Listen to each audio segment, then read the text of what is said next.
দেশের বাজারে সয়াবিন, সরিষা, পাম অয়েল সহ সব ধরনের ভোজ্য তেলের দাম বেড়ে যাওয়ায় দিনাজপুরের হাকিমপুর উপজেলায় বেড়েছে সরিষার আবাদ।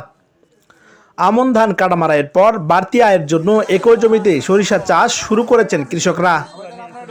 আর তাদের সরিষা চাষে উৎসাহ দিতে ইতিমধ্যে উপজেলায় 2500 কৃষকদের মাঝে বিনামূল্যে সার ও বীজ দিয়েছেন উপজেলা কৃষি বিভাগ।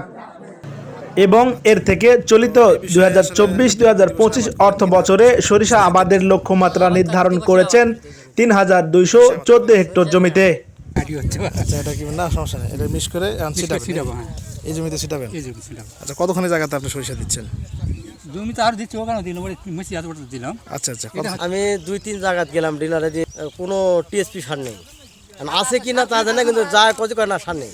কৃষি লোক, হ্যাঁ আচ্ছা আবাদ করব, কিন্তু আমরা সার পাচ্ছি না। আচ্ছা, সার পাই না, কিভাবে আবাদ করব? 1 বিঘা জমিতে সরিষা আবাদ করতে খরচ হয় প্রায় 5 থেকে 6 হাজার টাকা, আর বিঘা প্রতি উৎপাদন হয় 6 থেকে 7 মন।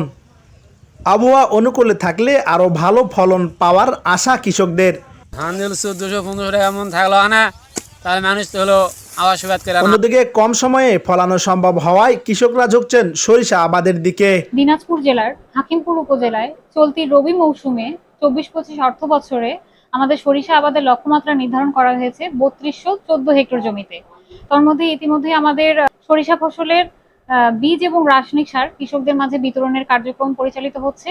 তো আমাদের গত বছরেও যেহেতু সরিষা আবাদের যে লক্ষ্যমাত্রা ছিল তার থেকে আমরা বেশি অর্জন করতে সক্ষম হয়েছিলাম, এবং সেখানে আমাদের কৃষি বিভাগের যে প্রচারণা তার বদৌলতে আমরা আশা করছি যে এবছরও আমাদের কৃষক ভাইরা আমাদের মাঠে তাদের কাঙ্ক্ষিত সরিষা ফসল বুনবে এবং সেখানে তারা কাঙ্ক্ষিত ফলন পাবে। সে বিষয়ে আমাদের যে প্রচারণা এবং কৃষি বিষয়ক যে পরামর্শ, সেগুলো আমাদের ব্লক পর্যায়ে উপসহকারী কৃষি কর্মকর্তাগণের মাধ্যমে পরিচালিত হচ্ছে এবং কৃষি বিভাগ সার্বিকভাবে সহযোগিতা দিয়ে যাচ্ছে। আশা করি আবহাওয়া যদি ভালো থাকে তাহলে আমাদের এই রবি মৌসুমে আমাদের সরিষা ফসলের আবাদ বৃদ্ধি পাবে এবং কৃষকরা কাঙ্ক্ষিত ফলন পাবে। সাব্বির হোসেন বিপ্লব, নিউজ 21, হিলি।